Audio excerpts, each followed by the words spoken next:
Alright, yeah, I wanted to watch this one. Let's check it out. That they essentially created with Dota, and now they've actually got a plan to go away from it, and they've talked about why. Hearthstone is then trying to twist up their formats to get... If they can make this succeed, I don't know if it'll be big, because all the other companies will just continue to do it. Get a bit more engagement.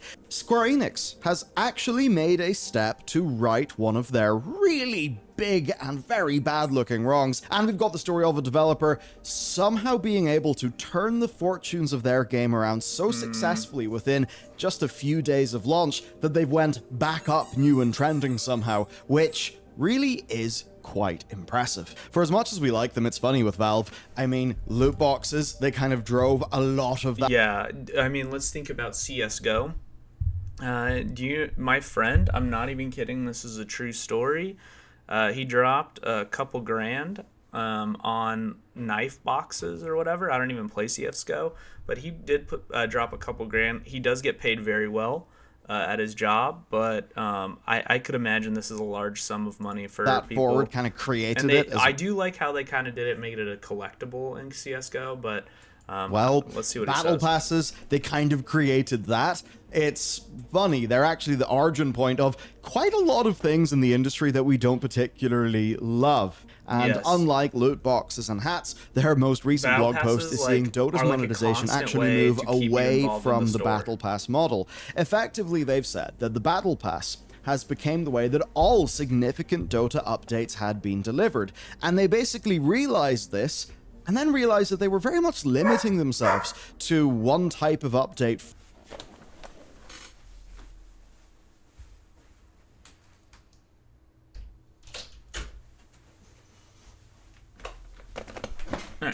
For all players. In their own words, they said, most Dota players never buy a Battle Pass and never get any rewards from it. It's one of those things, Battle Passes don't target whales, but they do target minnows. And they've probably realized that whatever their strategy is for the Battle Pass, it's not actually being particularly effective. So, they say that because they realized this, they started... So they're going away with it because they're not making enough money. So I wonder if they're going to make a new monetization. Experimenting with things. So let's read this. Year. For the first time in a while, it looks like Valve are making a monetization move that doesn't look like it'll hurt the industry. Loot boxes, hats. Let's see. Dota's monetization move away from the Battle Pass model. The Battle Pass is basically a way all significant Dota updates had been delivered. And when Valve realized this, it was clear that they were limiting themselves to one type of update for all players. Most Dota players never buy a Battle Pass and never get any rewards. So that's what it is. It's not making enough money. They did a new experiment. Instead of building the Battle Pass content, but actually improving the game. That's huge. So instead of trying to squeeze dollars out of human beings, they're actually working on the game here. And instead of building Battle Pass content, they've been working on further content updates and improvements to the game. And per their post, this kind of thing is really, really working, right? Here's what they say. Every Dota player has gotten to experience the... Dude, Matt, that's crazy. So if you make a good game, people will play it? That's crazy. The new map, play with new items, and accidentally die to a tormentor. Every Dota player benefits from UI improvements and new client features. So essentially for them, it is a question of resources and who should actually be benefiting from their own allocation of those resources. And in Dota, loads of that was going towards people who purchased that Battle Pass, when they think it could be going for everybody. Now, the thing to remember, though, is that Valve's implementation of a Battle Pass is actually pretty different to many other companies, so this is a lesson that may take some time to percolate to other parts of the industry. Yeah, and that's what I mean, is, here's the thing. Nobody in the industry is going to change. If people buy the Battle Pass, they don't give a fuck. They're gonna sell it, baby. They're gonna squeeze your dick till it's dry, figuratively of money. Okay, so I mean that's the story. I think their core point though is make game bigger by making more people happy and doing. So yeah, I mean, summing up his points here. It's like literally making what I just said, making a good game. People will play it. What a crazy concept. More updates somehow equal money later. Now, before I dive into what a Dota Pass actually looks like, there is one humongous elephant in the room that it would be totally unfair to everybody else to not bring this up. So, Valve, I don't want to say that Valve owns the PC platform in the same way that Sony owns the PlayStation. That's obviously not the case. But the vast majority of PC game purchases are made on Steam. Yeah, I mean, everybody knows that, right? So Steam takes up such a huge market share. I mean, they literally created the Steam Deck, a loss leader, to get more people onto their platform. I mean, they have like a, I mean, in quotations, monopoly on the PC gaming market, because most gamers know, like, all right, most of your games are going to be on Steam. Like, yeah, you'll have your Riot games over here and your Battle.net games, but I mean, pretty much everything else, you're going to Steam. So for Valve, it's almost as if they're getting the benefit of that, 30/70 cut on the PlayStation Store or the Xbox Store, just that unlike Sony and Microsoft, Valve don't have to make a console. I mean, they do with the Steam Deck, but the point basically is they dominate the platform. They have an absurd amount of revenue that is coming from their store cut. Therefore, they do just play by a different set of incentives. And for them... So it's kind of interesting. They can be a good gaming company because they set up their business model to be a good gaming company. Also a crazy take. That's wild. The idea of squeezing as much money out of Dota as they possibly can, that's just not as important to their bottom line as the core of their business, which is facilitating the purchase of PC games and taking a cut for being that middleman. That is how Valve... I'm a League of Legends enjoyer. I prefer to commit self-harm via League of Legends.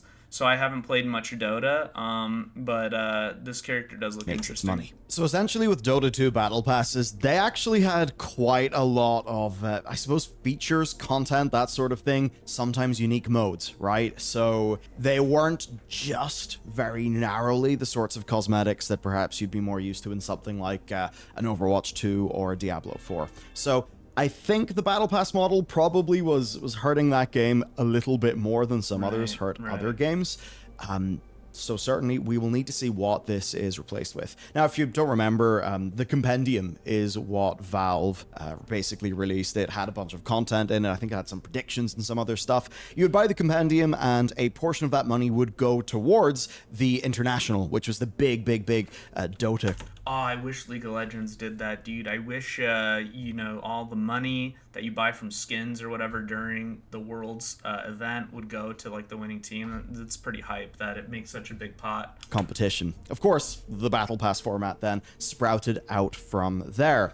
I just want to see what they replace it with, right? Because it's not like they're going to remove Battle Passes from Overwatch and from Diablo. That's definitely not going to happen. Nope. What I want to know, though, is... does Valve have a plan to still make plenty of money from Dota without having to rely on the Battle Pass? Will that plan work? Or is this a case of them not... Well, I mean, they're still going to sell skins, right? I mean, they're going to still have skins on the Dota market. I mean, people weren't buying the Battle Pass anyways, but I'm sure if you want to get, that tubby character a skin, you're going to have to pay, $5 to $20 depending on the rarity. So, I mean, they're still getting some money. I mean... but it's just trying to attract a larger audience by actually focusing on making a good game. So it's like what one of the philosophers said. If you have I know this is getting off topic slightly, but if you focus on your passion and focus on something that you enjoy doing that truly makes you feel fulfilled. In this case, making a good fucking game. Everything else will fall into place. The money, the audience, everything else will come with it. You just got to focus on making the best product or best, game or show or whatever it is that you want to do, and then everything else will fall into place. Caring about making money from Dota as much because, frankly, Steam is the only thing that matters. If that latter thing is the case, then this won't be as much of a lesson towards the rest of the industry because, well, those companies... At least I'm hoping that's the case, right? With Valve, I'm more... Because they do have a lot of W's in the gaming space, I'm more likely to believe that. But, it definitely could be an ulterior motive to be like, fuck this game. We're gonna beef up the other games in monetization and try to get people off this shitter. I mean, it's not like 90+%. We need another cash cow to milk. These titties are dry. of PC games are purchased via battle.net, is it? So that's that story. I would say, if you want to buy something on Steam, you could check out The Pale Beyond. It is the game that we developed. It's one of those things, those new people coming into the channel. Yes, it is a survival narrative role-playing game. If you know of the stories of, say, Ernest Shackleton, maybe you watch The Terror on TV, you know, that great sort of exploration, in our case Antarctica inspired, then I think there's a hell of a lot that you'll enjoy. We're currently, I think it's like 91 overall on Steam, which I'm absolutely thrilled with, so you can check out that at the link that is down below. Now that I'm done shilling, let's talk about Square Enix. They have unscrewed one of their games and released it. So here's the deal. Chocobo GP was released March 10th, 2020. Let's see what this says here. Let's see, Chocobo GP. So this kind of looks like Mario Kart, but Final Fantasy Edition. Ludicrously expensive microtransactions, loads of bugs, meant folks were so keen, and why it wasn't surprising that in December, Square Enix announced that Season 5 would be the game's last, and that it would cease content updates. Except now, it seems like Square have decided to double dip. Live service model failed, so why not just release the game as a premium product? Now Chocobo GP's back with the price tag. Holy shit. That's crazy. So they flopped a turd out of their ass, and they were like, all right, slap a sticker on it and let's pack it out. You know what, though? You know why companies like this can do that? You know why? What game just came out, boys? What game just came out? Final Fantasy. You make a massive W game, and it erases all of the other turds. It flames them away, scorched earth style, totally blazes them out. That's why they're able to do stuff like this. It was a complete shit show. The game was absolutely full of bugs, and the microtransactions were ludicrously expensive. It was all weird for a, you know, Chocobo GP game, because as a game, it was perfectly reasonable. Now, this overall, though, meant that even though it was a pretty reasonable game, all the monetization, all the bullshit, people just didn't want to go anywhere near it. Square Enix then announced that its 5th season would be its last, and that they would cease game updates. They then turned off the in-game currency this January. How big brain would it be for them to make all the Square Enix to make all these like cash grabby type type games, and then use all that money funneled to make actual good games that they care about? I wouldn't be surprised if that's something they did. Like, they're just basically using these other cash cows to fuel something they actually care about. And now, they've sort of decided to do an interesting double dip and release the game as a premium product. So now the game is back. It's got a price tag of $49.99 USD, $39.99 British pounds, and Nintendo Life are reporting that all cosmetics, characters, and all other things are just in the game with no microtransactions. There is an additional caveat, though. If you had Chocobo GP Lite, the free version, then you will have to pay to update, regardless of whether you put a bunch of microtransaction money in. So, yeah, that's kind of sucky. Kind of sucky? That's wild. Who is playing this game, bro? Didn't buy Lite? Then, hey, this is good news. If you did buy Lite, did buy microtransactions, you then that's keep kind playing? of rough. You got overall, though, that's the problem with not owning games and you own the license. That is disgusting. Example of live services failed. They have so smart. Salvaged the actual game, and now it is a game that people can just go and play. There is no sort of live service element in it. Now that's it's a strange thing, bro. They went for because in one way you do see it as, oh yeah, okay, so it failed. You're obviously not going to do any more updates. Now you're just going to release it, and you're double dipping. That's one side of it. The other side of it is, the live service failed, now they're releasing the game without all the bullshit. You'd like to think that if this was something they did decently then, that it would kind of show, hey, maybe you don't need to ruin and kill your game before the darn thing has ever, has even had a chance to get players' interest, which is exactly what happened with the original launch of Chocobo GP. So, they're actually using it. Next then, Hearthstone. So they're removing Classic Mode, which is quite something. Hearthstone, it really seems that they've had so many swings and misses. Mercenaries, total failure. Obviously, Battlegrounds, it almost became the default way that people played Hearthstone. Now then, they are removing Classic Mode. It's being discontinued and replaced by a new beta ladder mode called Twist. where basically the format and the conditions and eligible cards will regularly change to basically create an evolving game state. So the initial card selection is called New Age, and in that, only the core set plus any expansion after Ashes of Outland is included. So their idea here is that by artificially restricting the selection that can be played here, the players will have to adapt, and then overall that will shake up the game with like the different seasons and eras of this new version of I suppose what was originally classic mode. And as for why, well, they basically just said that the interest for classic was really high at first, but it lost engagement super quickly. Of course, because it's a static thing, it didn't change or anything like that. Yeah, so that kind of makes sense with classic. You know, basically you do all the things and you're done with the content and you're done with the game. Doesn't mean it's a bad game. Per their reporting, they being PC Gamer, they also did challenge the idea that some people may be losing out. People who spent money on packs for classic to then go and lose the classic format. And when PC Gamer put this criticism to Blizzard, Blizz said that the classic packs do contain cards that were valid in classic, but the wild versions of those cards are still valid in wild. So not ideal, and if somebody did buy those packs specifically to play that mode, they are now expressly shit out of luck.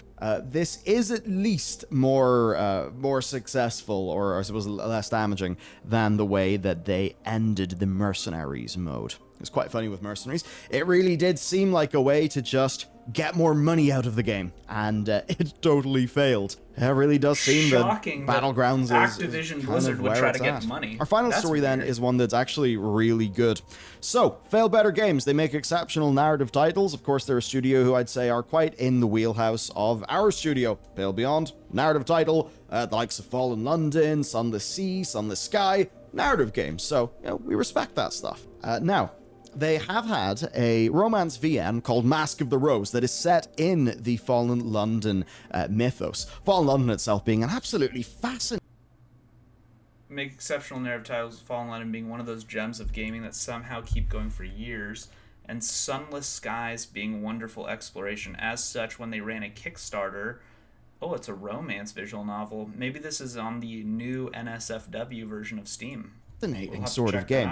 Anyhow. People were very on board with the idea. They got £171,000 of a £90,000 goal in Kickstarter. Of course, though, when something like that happens in Kickstarter, that's more just, you know, that's like a community building thing. Yeah. The money's really useful, and there are certainly cases where that money maybe will be matched by a publisher or something like that, or you know, maybe not in this case specifically. Like your parents, yeah. It's like if you save $1,000, I'll fund $1,000 for the down payment on your car. You know, whatever the case is, like when you're a kiddo.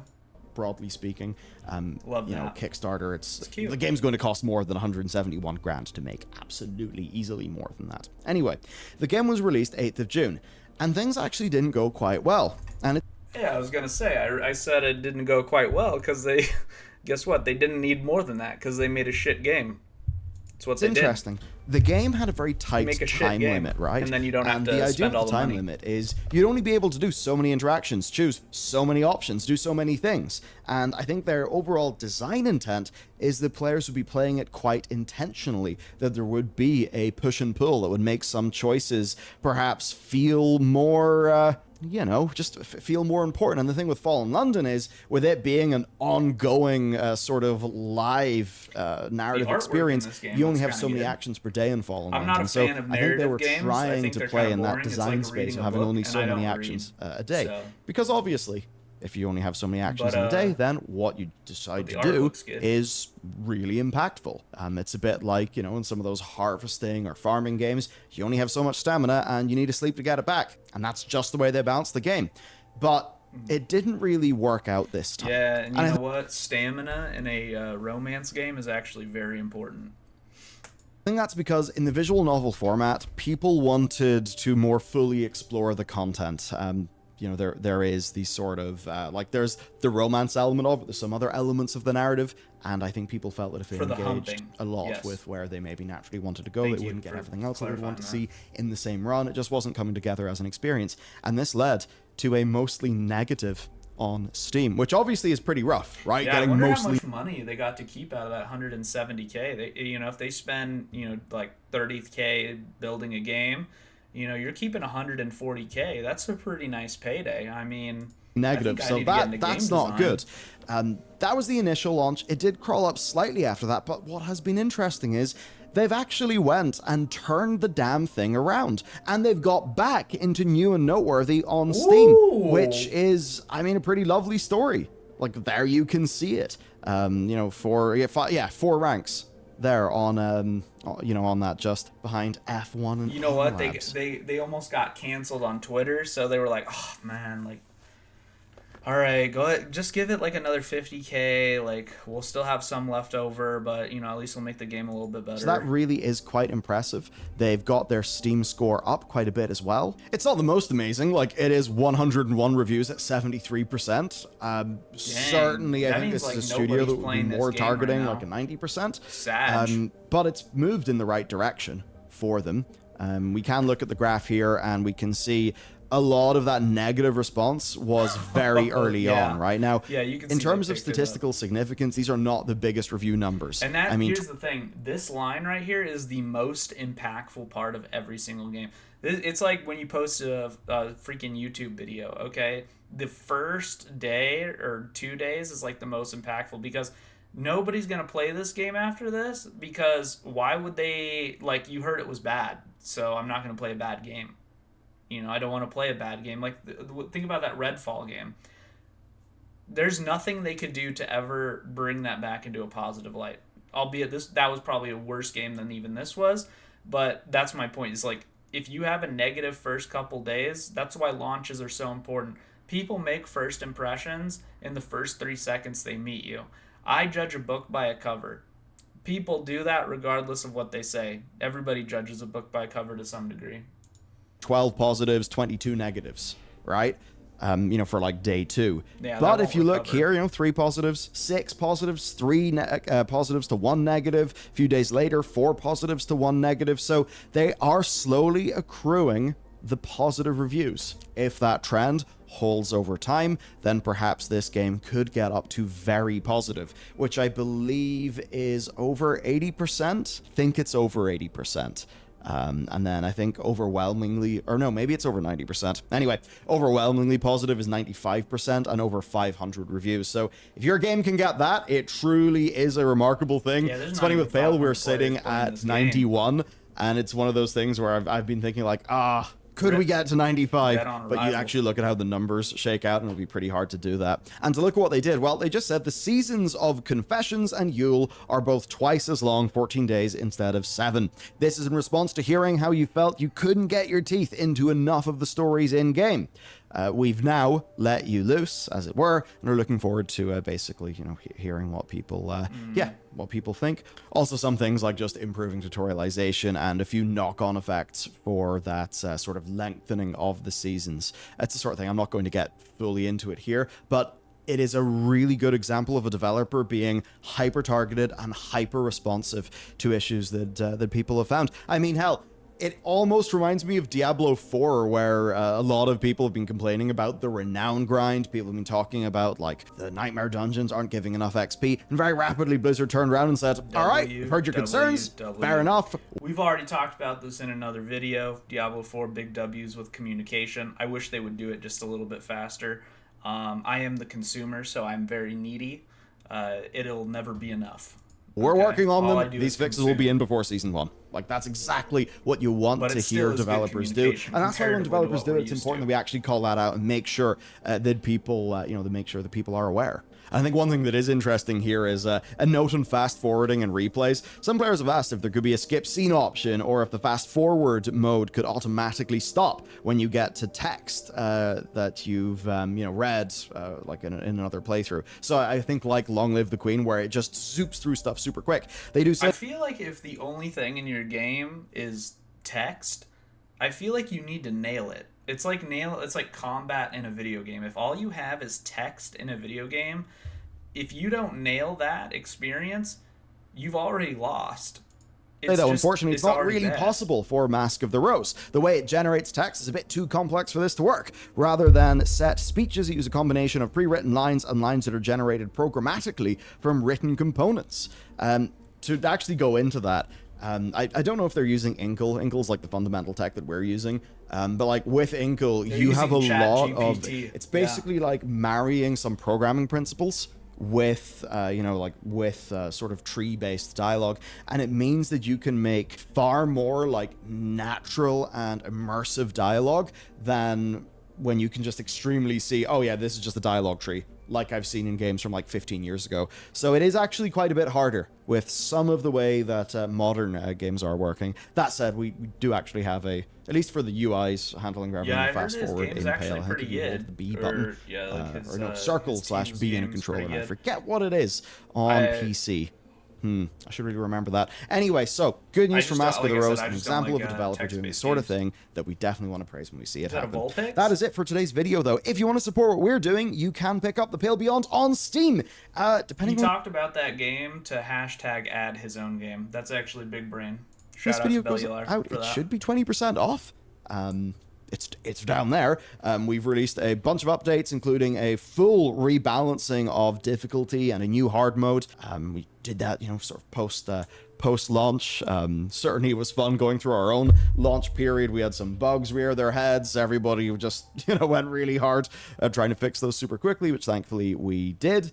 And yeah, now as it stands, we do have a little bit more that'll be coming out of the game, but that'll be probably in a month or two. And he also wants to announce he's adding a battle pass. No, I'm just kidding. Month and a half. Yeah, you'll know more in a month and a half. Anyway, Pale Beyond, if you want to support what we're doing, you can pick that up on Steam. And with that said, thanks for watching, and I'll see you next time.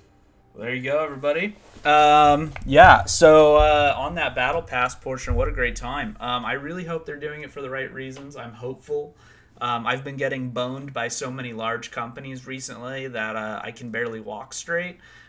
So I am going to still be positively cautious in the sense that I hope they're doing it for the right case. I hope it works out. Valve does make pretty good games.